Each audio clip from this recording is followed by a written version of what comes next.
Shalom, shalom et bonjour. Mon nom est Jackie Furman des ministères Ariel Canada. C'est mon plaisir aujourd'hui d'enseigner le petit prophète Zacharie. Moi, je l'appelle le grand petit prophète parce que c'est 14 chapitres quand même. C'est uniquement les enseignements du docteur Arnold Fruchtenbaum, qui est le fondateur des ministères Ariel. Et aussi, j'ai des applications de M. Jacques-Isaac Gabizon, qui est le directeur des ministères Ariel Canada ici. Donc, tournez avec moi au chapitre 1 de Zacharie. On n'a pas avancé plus loin que le premier chapitre euh, lors des premières sessions. Dans la première session, on a regardé la première vision de Zacharie. Il y en a plusieurs. Et le message, c'était comment est-ce que le monde entier peut penser que c'est correct d'être en paix quand la ville sainte, Jérusalem, et les villes d'Israël sont opprimées, harcelées, haïes par un monde qui semble être entré dans une sorte, de paix. Ça a l'air que Jérusalem ou Israël, leurs conditions et leur état semblent être un genre de baromètre de la condition de l'état du monde. Pourquoi Jérusalem? On va voir dans la troisième vision tout à l'heure.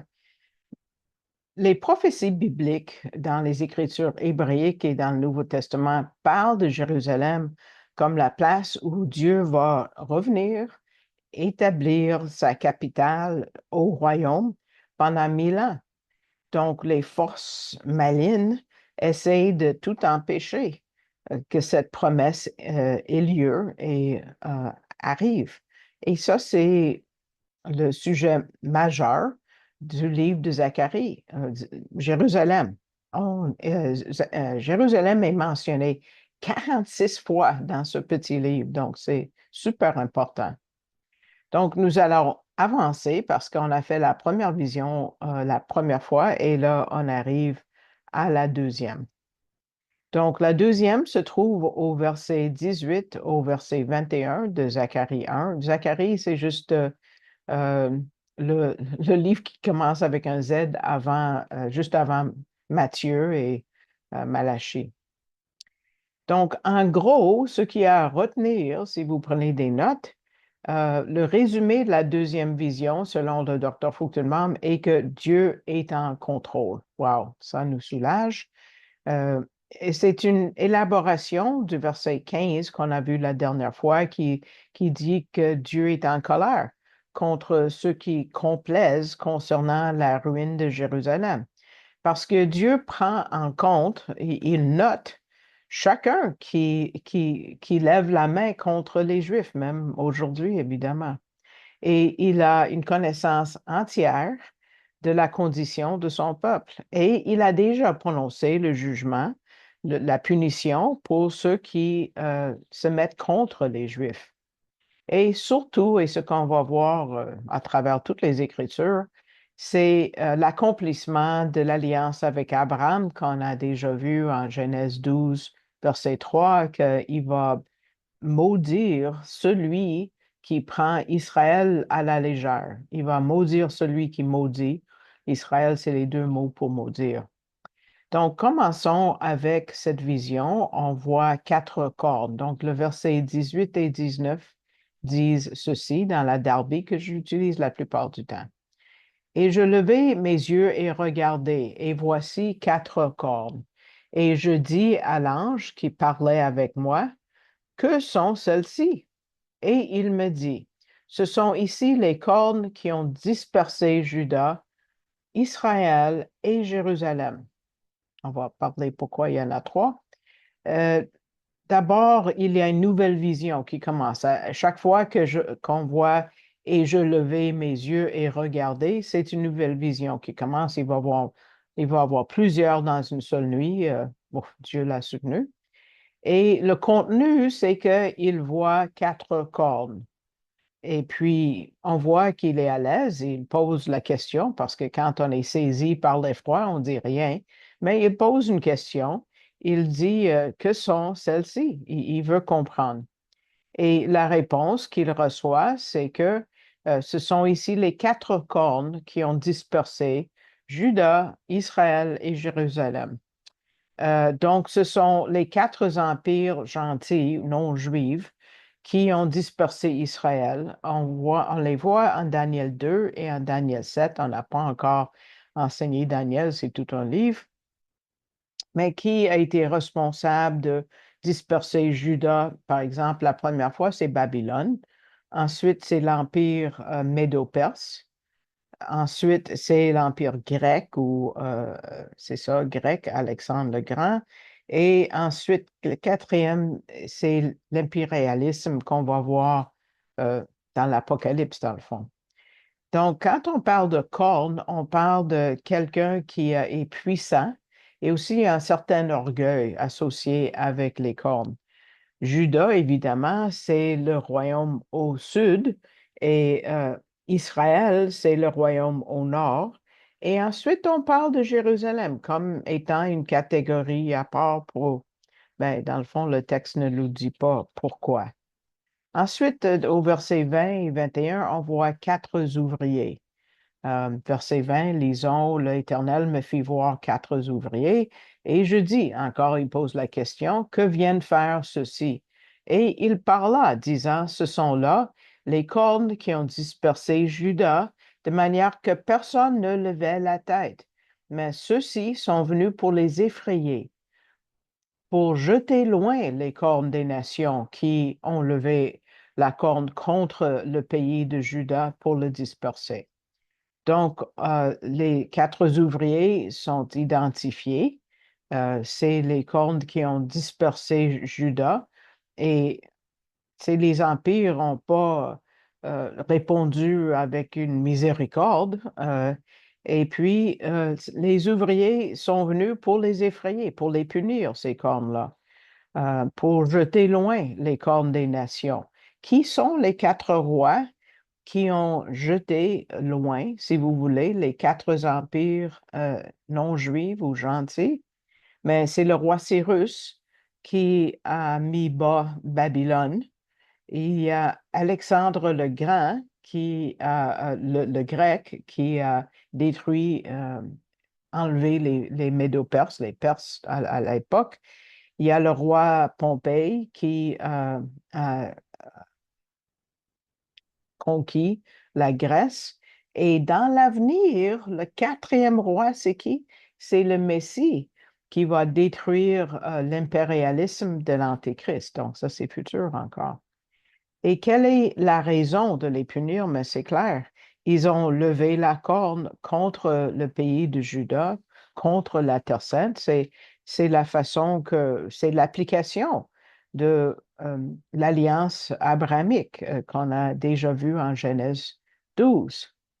Il y a des gens qui disent, bon, si la première corne est Babylone, c'est déjà passé au moment que Zacharie en parle. C'est après l'exil, Zacharie. L'empire babylonien a été détruit par celui qui règne au moment de Zacharie, qui est le royaume médo-perse. Il est vrai que le royaume physique de Babylone a été détruit, mais pas son esprit de rébellion, parce que Babylone est devenu et encore un symbole de rébellion totale dans les Écritures. C'est encore vivant, n'est-ce pas, cet esprit? Et c'est la dernière chose à être détruite avant la deuxième venue. On lit là-dessus en Apocalypse 17 et 18. Au chapitre 17, c'est le nom qui décrit les fausses religions du monde qui vont se rassembler à la fin dans le genre, avec un genre d'écuménisme. Et puis, ils vont enseigner que toutes les dénominations chrétiennes sont égales, toutes les religions sont égales et mènent toujours au même Dieu. Mais c'est pas vrai, c'est un mensonge. Toutes les religions, toutes les branches du christianisme mènent pas à un seul Dieu, malheureusement, parce que Dieu ne peut pas se contredire. Quand je parle de christianisme, ça inclut tout, orthodoxe, protestant, catholique et tout et tout, hein. Dieu ne se contredit pas et il donne une information même opposée à tout ça par rapport à la façon d'être sauvé. Pensez au conseil œcuménique du roi Constantin ou l'empereur Constantin. Il a essayé de joindre le blé avec l'ivraie, mais ça ne marche pas parce que euh, même s'ils ont l'air pareils, Jésus dit non, non, non, ils ne sont pas du tout pareils. On va voir qu'ils sont différents. Jésus dit qu'à la fin, il y a plusieurs qui disent je suis chrétien. Pensez à Matthieu 7. J'ai fait des miracles en ton nom, Jésus. J'ai chassé des démons. Euh, et Jésus va dire je ne vous ai jamais connu. Jamais. Donc, c'est la fin de la deuxième vision, beaucoup plus courte que la première. Et ensuite, nous avançons maintenant à la troisième vision qui commence le chapitre 2. La troisième vision va du verset 1 jusqu'au verset 13 du chapitre 2. Et encore là, Dr. Fruchtenbaum donne un résumé. Qu'est-ce qu'on doit tirer de cette vision qui est importante? C'est que Jérusalem va être la capitale du royaume messianique, du royaume messianique pendant le millénium sur toute la planète Terre. Donc, commençons la lecture au verset 1. Et je levai les yeux, donc on sait que c'est le début d'une nouvelle vision, et je regardai, voici un homme, et dans sa main un cordeau à mesurer. Et je dis, où vas-tu? Alors, il pose des questions. Et il dit, je vais pour mesurer Jérusalem, pour voir quelle est la largeur et quelle est sa longueur. Wow, intéressant. Pourquoi on parle d'un arpentier? Arpenteur, pardon. Donc, c'est une élaboration du verset 16 et 17 du premier chapitre, dans le fond. Donc, on a un arpenteur avec une corde à mesurer, un cordeau à mesurer. C'est un symbole de construire ou de reconstruire dans ce cas-là, parce que ça va être la reconstruction de Jérusalem, parce que c'est son destin d'être reconstruit. Et Zacharie pose une question, où vas-tu? Et il dit, je vais pour mesurer la largeur, longueur, parce que Jérusalem va être complètement restaurée. Ensuite, au verset 3 à 5, il y a un message et on va voir un autre ange apparaître. Et voici l'ange qui parlait avec moi sorti. Et un autre ange euh, sorti à sa rencontre. Donc, les deux anges se rencontrent et lui dit, cours, parle à ce jeune homme. Le jeune homme, c'est Zacharie, disant, Jérusalem sera habitée comme les villes ouvertes, à cause de la multitude des hommes et du bétail qui seront au milieu d'elle. Et moi, je lui serai, dit l'Éternel, donc l'Éternel parle, une muraille de feu tout autour, et je serai sa gloire au milieu d'elle. Wow. Donc, on a une demande d'un des anges et il dit, va courir, cours, parle à ce jeune homme, Zacharie, parce que Dieu est un Dieu qui veut nous communiquer. Et il dit que Jérusalem va être habitée comme des villes ouvertes, parce qu'il va y avoir beaucoup d'hommes, beaucoup de bétail. Ça va être trop gros pour avoir des murs autour. Et nous savons que quand on parle d'une ville sans murs, ça ne veut pas dire nécessairement des murs physiques, parce qu'on va voir Dieu va être un mur, mais pas un mur physique dans ce sens-là. Euh, une ville qui est sans mur, comme nous voyons dans l'invasion qui est à venir en Ézéchiel 38, c'est un symbole de sécurité d'être une ville sans mur. Et Dieu va être une muraille de feu tout autour. Donc, ce n'est pas nécessairement un mur physique. Euh, Dieu va être là pour les protéger. Et qu'est-ce qu'un feu fait à ceux qui essayent de brécher, mais ils vont être brûlés, évidemment. Et il dit, je serai sa gloire. Donc, on pense à la gloire Shekinah, n'est-ce pas? Parce que le Messie va être présent physiquement dans la ville de Jérusalem pendant le royaume messianique. Ensuite, nous avons une explication du verset 6 au verset 13. Euh, Ça commence avec un appel de quitter Babylone parce que l'exil est terminé, les 70 ans. La vision avait terminé au verset 5, mais là, ce qui suit, c'est une explication de versets 1 à 5. Il dit, oh, fuyez donc du pays du nord.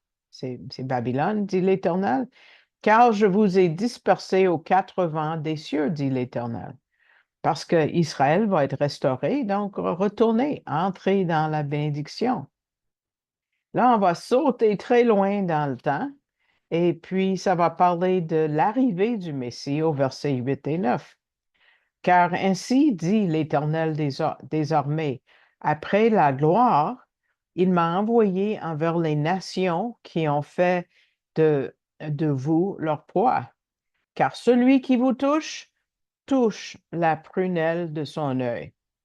Donc, à cause de la gloire de Dieu, pourquoi est-ce que Jésus, Yeshua, est venu? À cause de sa gloire. La gloire est vraiment le thème de l'existence, c'est le thème des Écritures, la gloire de Dieu. Et à cause de l'alliance abrahamique, il va punir les nations qui ont maltraité les Juifs. Car celui qui vous touche, touche la prunelle de son œil.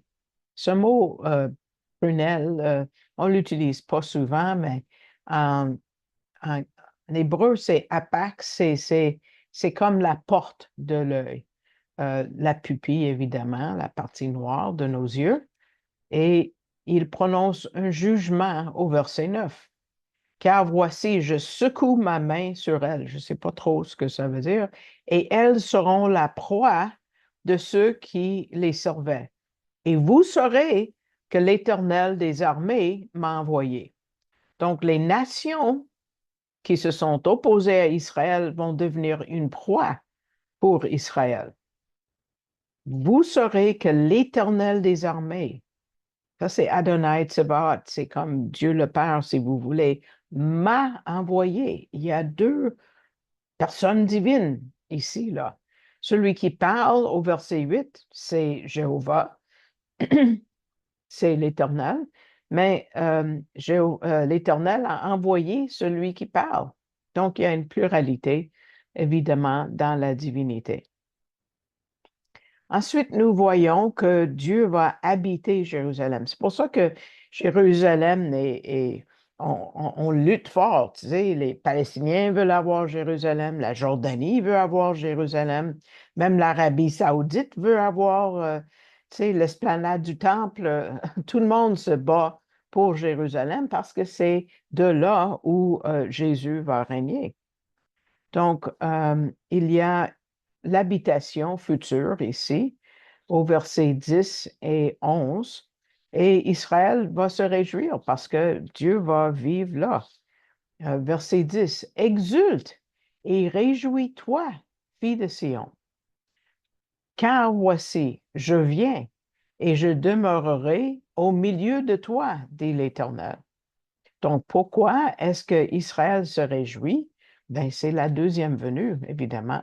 Donc, wow, on a déjà touché beaucoup dans juste cette petite partie de Zacharie qui est vraiment chargée de prophéties. Et il dit qu'il va demeurer à Jérusalem. Mais regardez le rôle des non-juifs au verset 11, non-juifs.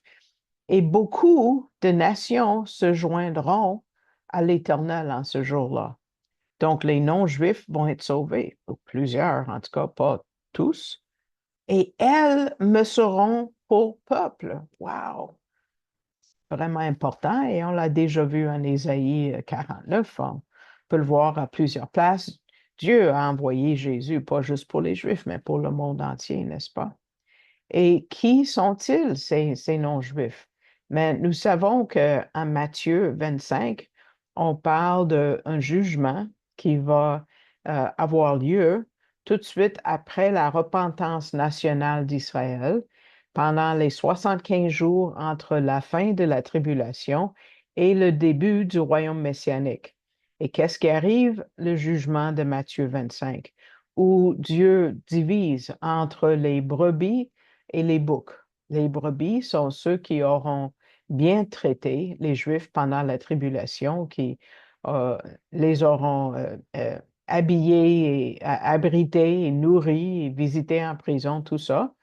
Et ensuite, les boucs qui démontrent leur manque de foi, c'est pas par leurs œuvres qu'ils sont condamnés, mais leurs œuvres ou leur manque d'œuvres, c'est une preuve qu'ils n'ont jamais cru, ils ne sont pas des vrais croyants. Et les boucs sont envoyés à gauche et les brebis à droite. Et puis, il y a une séparation, puis un jugement des boucs. Donc, qui va entrer ici? Au verset 11, les gentils, qui les nations que Dieu bénit et que Dieu dit c'est son peuple, euh, c'est les brebis, évidemment. Les brebis qui auront démontré leur foi. Ce n'est pas encore là les œuvres qui sauvent, mais c'est une démonstration, une preuve, si vous voulez, de leur foi. Donc, ça c'est Matthieu 25, versets 31 à 46, si ça vous intéresse. Et évidemment, si le Messie va résider, va habiter Jérusalem, c'est une preuve que Jésus était le Messie, comme il avait dit, comme nous le disons. C'est sûr que les Juifs qui vont survivre jusqu'à la fin de la tribulation vont tous croire, donc on n'a plus besoin de prouver que oui, il a dit vrai qu'il était le Messie, mais peut-être il y a des non-juifs qui vont entrer, évidemment, le royaume messianique, mais plus tard, ils vont avoir des enfants certains ne vont pas croire. Donc, c'est une preuve. Le fait que Jésus est là prouve qu'il était le Messie il y a longtemps aussi. Ensuite, il dit qu'il va demeurer. C'est le mot pour vivre. Il va tabernacler, qu'on peut voir en Jean chapitre 1. Il va demeurer. C'est sa gloire Shekinah qui va être évidente et physique encore sur la planète. On a vu la gloire Shekinah partir au livre d'Ézéchiel et puis finalement, ça va revenir. Et tu sauras que l'Éternel des armées m'a envoyé à toi. Bon, encore une preuve pour ceux qui sont durs qui ont de la difficulté à croire, comme j'ai dit, c'est des non-juifs dans le fond, qui ne sont pas tous croyants après le début du millénium, ils vont avoir des enfants. Donc, on a déjà vu, il y a comme deux personnes divines dans ce verset-là. Il y a celui qui parle et il y a celui qui est envoyé. Les deux sont des personnes divines. Et verset 12, l'Éternel possédera Juda comme sa part sur la terre sainte et il choisira encore Jérusalem parce que Israël, c'est l'héritage de Dieu. Wow, ça doit vraiment encourager Zacharie et le peuple à ce moment-là parce que Jérusalem était en ruine, hein, et les autres villes. Donc, c'est encourageant de voir la fin que oui, c'est après leur mort, c'est beaucoup futur quand même, mais c'est tout un prolongement quand même et ça doit encourager les Juifs de l'époque. Ensuite, il y a un appel au silence. Chut. Que toute chair fasse, verset 13, que toute chair fasse silence devant l'Éternel. Pourquoi? Car il s'est réveillé de sa demeure sainte. Donc, c'est la deuxième venue. Dr. Fruchtenbaum dit il va sortir de son lieu comme un lion. Je ne sais pas comment ben, on voit l'imagerie d'un lion ailleurs, comme dans l'Apocalypse, mais il va accomplir ses promesses envers Israël. Donc, ceux qui disent que Dieu a mis Israël à la poubelle, ben, ils ont tort, complètement tort. Donc, avec ceci, la première partie prend fin. Je vous remercie de votre écoute et j'espère que ça vous a béni. Et puis, vous pouvez vous abonner, évidemment, au poste et puis on va explorer dans la deuxième partie, on va avancer dans la prochaine vision. Si vous écoutez en ligne, mettez s'il vous plaît le pouce vers le haut. Certains le font, je l'apprécie, parce que ça augmente notre visibilité. Et aussi, je vous demande de prier parce que ce ministère a besoin de prières pour plusieurs raisons, mais surtout parce qu'on est ciblé par l'ennemi. Ensuite, pour ceux qui envoient du soutien financier, je vous remercie. Je l'apprécie vraiment du fond de mon cœur. Je l'apprécie, c'est ce qui me fait vivre. Je n'ai pas d'autres sources de revenus à part les dons que vous envoyez ou des églises comme la vôtre m'envoient. Je l'apprécie grandement. Et si le Seigneur vous met à cœur de me soutenir financièrement, il y a une façon de faire sur l'Internet. Même si le site web n'est pas tout à fait encore prêt en français, vous pouvez aller dans votre furteur et puis vous allez regarder si vous marquez Ariel Canada dans Google ou Firefox ou peut-être vous avez une autre, vous voyez arielcanada.ca. Vous allez avancer au site web et vous voyez en haut à droite, ça dit support. C'est un support financier qui est indiqué. Et puis, vous êtes envoyé à une page en anglais, mais français est marqué clairement en haut à droite. Vous cliquez dessus et vous voyez presto, ça change en français.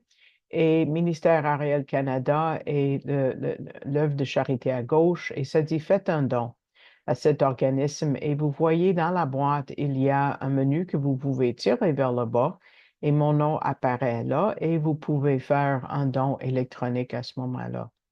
Donc, oui, la barre rouge se dit continuer pour terminer le don. Donc, voilà, c'est comme ça que vous pouvez faire. Et si vous êtes en Amérique du Nord, au moins, on va pouvoir vous envoyer un reçu pour fin d'impôt. C'est cette œuvre-là qui va le faire automatiquement. Je ne sais pas pour les autres pays comme la France. Il y a des gens de l'Afrique et de l'Europe qui écoutent aussi euh, ces enregistrements. Donc, je vous remercie et je vous dis au revoir et shalom, shalom. On dit shalom au beau jour et shalom, le revoir aussi. Et puis, à la prochaine.